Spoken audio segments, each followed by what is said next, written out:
ओम सत, ओम सत, ओम सत। कल के उपदेश में मैं कहा हूँ कि शिव और शंकर में अंतर है। शंकर अग्निस्वात ऋषि के पुत्र, काशी नगरी के शरीरधारी थे, एक संत महापुरुष थे।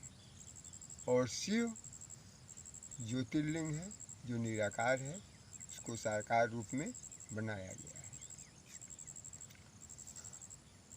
यही आत्मा स्त्री भी होती है, स्त्री के भी शरीर में होती है, यही आत्मा पुरुष के भी शरीर में होती है। इसलिए उसको अर्धनारीश्वर के रूप में करके दिखाया गया है। और ज्योतिर्लिंग में भी वो दोनों का पहचान दिखाया गया है। लिंग माने पहचान, ज्योत माने ज्योत स्वरूप परमात्मा। ये कल मैं बताया था। आज आप लोगों को ये बताएंगे कि जो आत्माएं कहती हैं ये धार्मिक ग्रंथ हैं, खिस्सा कहानियाँ सब पाखंड है, उस पर आज ये उपदेश देंगे। देखिए, सनातन धर्म की ये जो पुस्तकें हैं, पीछे भी मैं कह कर के आया हूँ, ये बिल्कुल ज्ञान से भरी हुई हैं, बशर्ते इसके दो पहलू हैं। एक फर्स्ट पहलू जो 1 रुपये के सिक्के के हिसाब से मैं बताया था पीछे कि अशोक का निशान दिखता है, और दूसरा पहलू जो उसको कीमत बताता है। तो दूसरा पहलू पढ़ने के लिए जिसके पास ज्ञान होगा, पढ़ा लिखा होगा, वही पढ़ पाएगा कि इसकी कीमत क्या है। पहला पहलू यानी पहला फेस केवल यही बताता है कि ये अशोक का निशान भारतवर्ष की सिक्का बताता है। ऐसे ही किताबें ये लिखी हुई हैं। जो पहला पेज है यानी पहला फेस है, वो केवल पहचान बताती हैं कि ये भारतवर्ष की पुस्तकें हैं, हिंदू धर्म की पुस्तकें हैं। धर्म माने ज्ञान से है, धर्म माने ज्ञान से है, हिंदू मुस्लिम धर्म नहीं। तो हिंदू धर्म नहीं, ये बिल्कुल मानव धर्म के लिए है, सभी मानव के लिए है। जो लोग कहते हैं कि ये मानवता का विरोध करती है, बिल्कुल मानवता का विरोध नहीं करती है, मानव को बराबर संपूर्ण ज्ञान देती है, पूरे धरातल के मानव को ज्ञान देती है। लेकिन खिस्सा कहानी से नहीं, उसमें भेद छिपा हुआ है, पूर्ण ज्ञान उसमें छिपा हुआ है। यहाँ तक कि इसके आगे इसके बराबर आज तक धरा पर कोई पुस्तकें न लिखी गई हैं, न लिखी जा सकती हैं। ये बार बार पीछे मैं कह चुका हूँ। अब बात ये रह गई कि इसको पढ़ा कैसे जाए। इसको ऐसे नहीं पढ़ा जा सकता,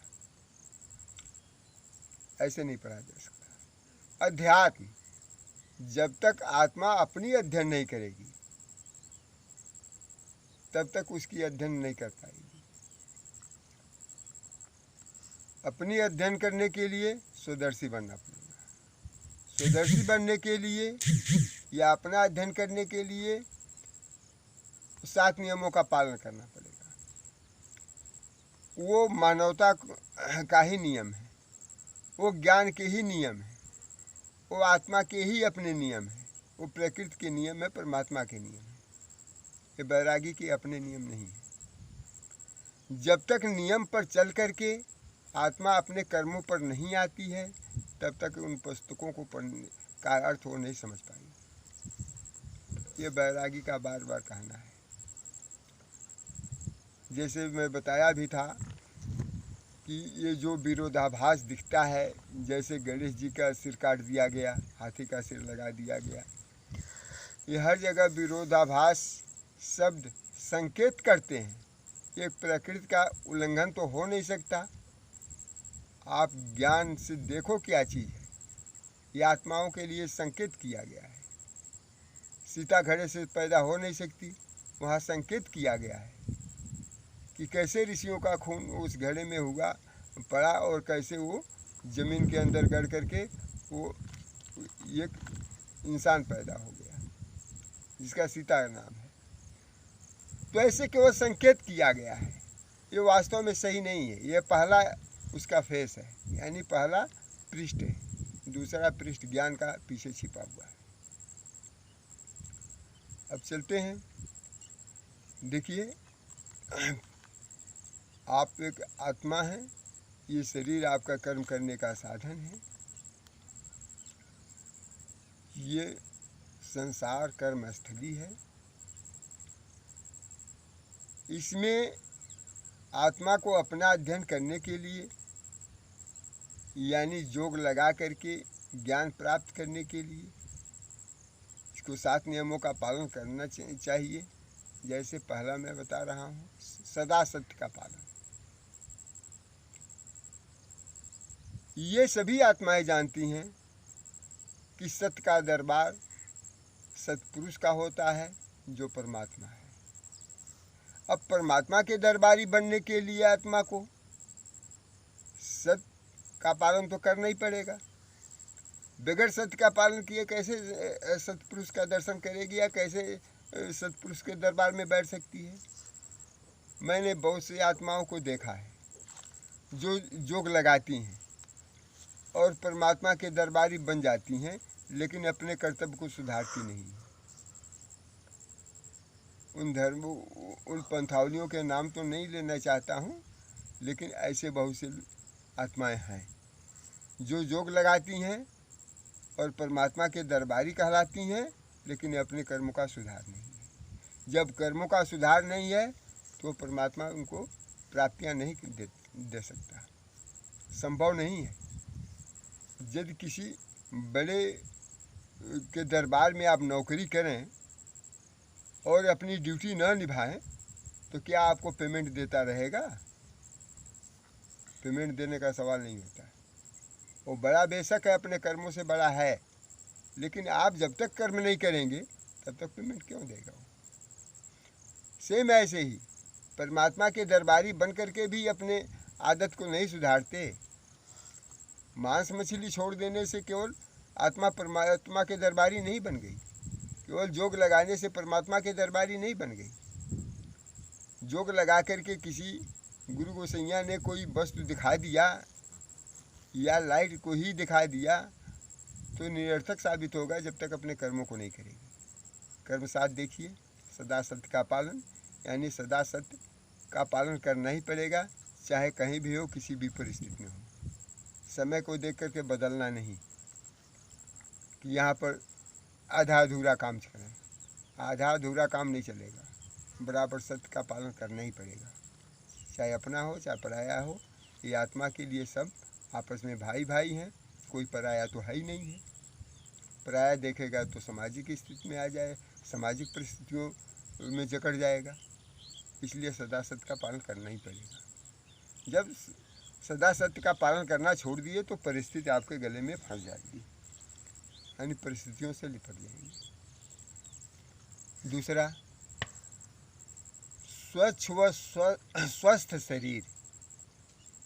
देखिए, धन में शरीर धन पहला है, यानी स्वास्थ्य धन पहला है। शरीर धन में नहीं, स्वास्थ्य धन, स्वास्थ्य का धन पहला धन है। यदि आप स्वास्थ्य हैं तो आपका ये संसार है, स्वास्थ्य ही नहीं है तो संसार आपके किस काम की हो? परमात्मा भी कैसे मिलेगा? क्योंकि आप हमेशा कष्टमय जीवन में रहेगी, आत्मा के शरीर ही कष्टमय रहेगी तो वो कहाँ परमात्मा का दर्शन कर पाएगी? क्योंकि शरीर से दुख सुख मिलता है, ये दुख सुख का साधन शरीर ही है। तो जब दुखी रहेगी शरीर या प्रॉब्लम में रहेगी तो परमात्मा का ध्यान भी नहीं लग पाएगा। हालांकि हर अवस्था में लगाने चाहिए, लेकिन स्वस्थ अपने शरीर को रखना ये आत्मा का फर्ज होता है, क्योंकि जिस घर में रहते हैं उस घर को संभाल करके रखना ही पड़ता है। जब घर टूटता फूटता रहेगा तो हम रहेंगे कहाँ? वैसे ही ये साधन है शरीर का, उसको हिफाजत करना आत्मा का फर्ज है। ये सवारी है, जैसे उस पर बैठ करके कहीं जा सकती है, ये साधन है जिससे वो कर सकती है। इसलिए स्वच्छ और स्वस्थ शरीर होना चाहिए। स्वच्छता का मतलब पानी से नहीं, स्वच्छता का मतलब अंदर और बाहर से सफाई। बाहर से साफ होना चाहिए और अंदर से अच्छे कर्मों को आत्मा को करना चाहिए, साफ होना चाहिए। जैसे विकारों से मुक्त होना चाहिए। काम, क्रोध, मोह, लोभ, शोभ ये इनको आवश्यकता से ज़्यादा इनका प्रयोग न करें। अच्छा, 2 हो गया। तीसरा, शुद्ध शाकाहार, यानी आहार हमेशा शुद्ध होना चाहिए। ये भी लाख लपेटा नहीं कि हम मीट नहीं खाते हैं तो जूस पीते हैं, ऐसी बात नहीं होना चाहिए। अंडा खाते हैं क्योंकि वो इलेक्ट्रॉनिक साधनों से बना हुआ है, कहीं कुछ बहाना नहीं चलेगा। बिल्कुल एकदम साफ सुथरा स्वच्छ भोजन करना, शुद्ध भोजन करना चाहिए। शुद्ध भोजन में सब टॉनिक विटामिन मिलता है, ऐसा विज्ञान का कहना है। उसमें टॉनिक विटामिन के लिए प्रकृति के कर्मों में हस्तक्षेप नहीं करना चाहिए, यानी पशुओं का विनाश नहीं करना चाहिए, उनको क्षत नहीं पहुंचाना चाहिए। वो उनके लिए है जो मांसाहार पशु हैं, उनके लिए भोजन है, आपके लिए नहीं। आपके लिए तो हर साधन मौजूद है शाकाहार में। तो चौथा, मद्यपान और दुर्व्यसन का निषेध। मद्यपान ये 3 चीज़ को ले जाता है। मैं पीछे के उपदेश में कहा हूँ। पहला, समय ले जाता है, यानी कहीं खरीदने जाएंगे तो समय लगेगा। दूसरा, पैसा ले जाएगा। तीसरा, शरीर भी ले जाएगा, यानी केवल ले जाने का काम करता है। समय ले गया, पैसा भी आप उसको दे करके आए जिसे लेंगे, और फिर शरीर को भी ले गया। 3 चीज़ ले गया। और दिया क्या? दिया झगड़ा झंझट, ब्याज में झगड़ा झंझट दिया। जिधर नहीं तिधर फंस जाएंगे, झगड़ा झंझट में पड़ जाएंगे, ठीक है, खुरापात में पड़ जाएंगे, वो ब्याज में वो दे गया।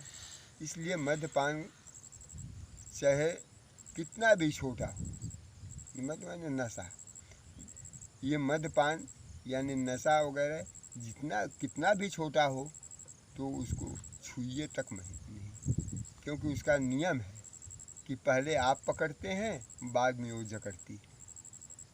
आप पकड़ते हैं तो वो जकड़ता है, ऐसा हिसाब है। तो न तो पकड़ेंगे न तो आपको जकड़ेगा। आप फ्री पड़े रहेंगे तो स्वच्छ और स्वस्थ बने रहेंगे। आपका शरीर, पैसा, समय सब बचेगा, खुरापात किसी से नहीं हो पाएगा। अच्छा, तो ये मद्यपान और दुर्व्यसन, गंदी आदत। कोई किसी से हमेशा मजाक किया करता है, कभी मूड अपसेट हो तो तुरंत मामला खराब हो जाता है। तो इसलिए किसी भी प्रकार का ऐसी आदत नहीं होना चाहिए जो कभी आपको परेशानी में डाल दे। 4 हो गया।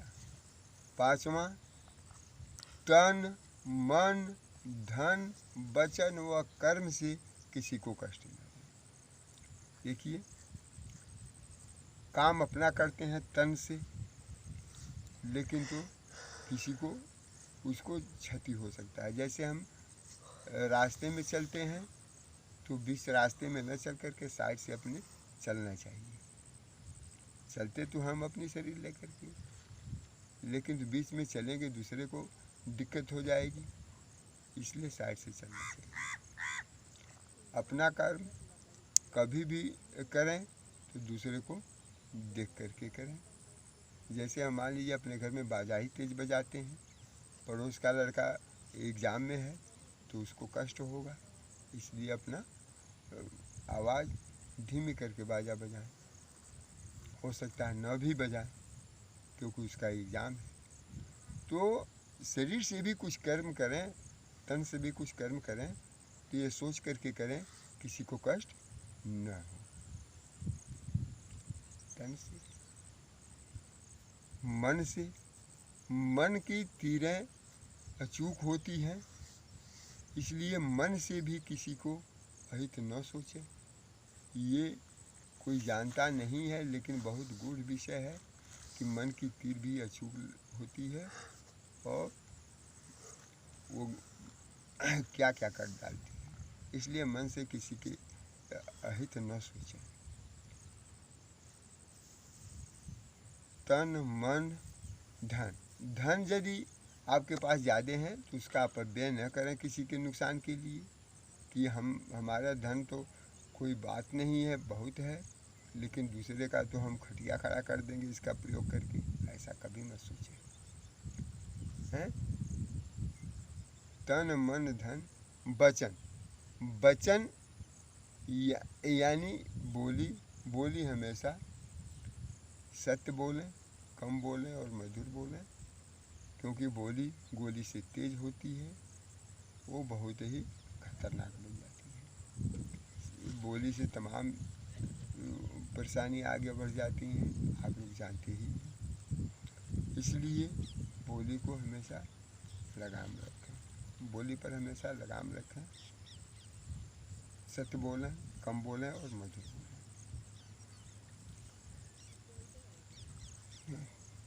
तन मन धन वचन व कर्म, और कर्मों से भी अपना हमेशा सचेत रहें, जिसे मैं बताया हूँ।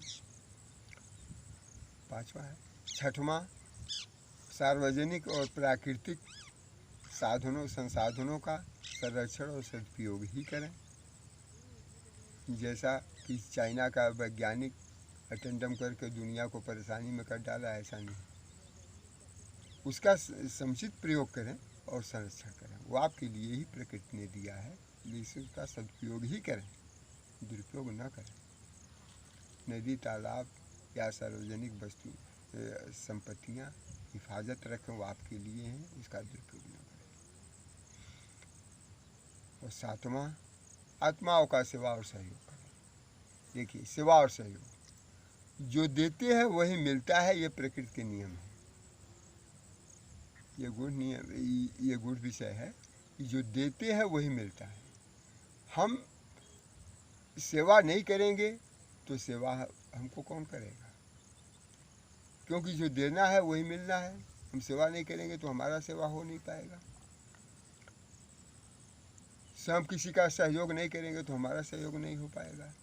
इसलिए सेवा और सहयोग आत्माओं का करना बहुत ही आवश्यक है। यहाँ तक कि एक अंगुली मिलाकर के 10 अंगुली हो जाती हैं, और 2 हाथ बन जाते हैं 10 अंगुली मिलाकर के, तो कुछ भी कर हो सकता है। ये छोटी पतली अंगुली अलग अलग कर दिया जाए तो हाथ कुछ कर ही नहीं पाएगा। तो ऐसे करके सहयोग समाज में करना, आत्माओं का आपस में सहयोग करना, एक दूसरे का सेवा करना अति आवश्यक है। क्यों कि जो देते हैं वही मिलता है, ये नियम है। जब हम देंगे वही मिलेगा। आज का उपदेश यहीं तक, अगले और आपको ज्ञान की बातें बताएंगे। ओम सत, ओम सत, ओम सत।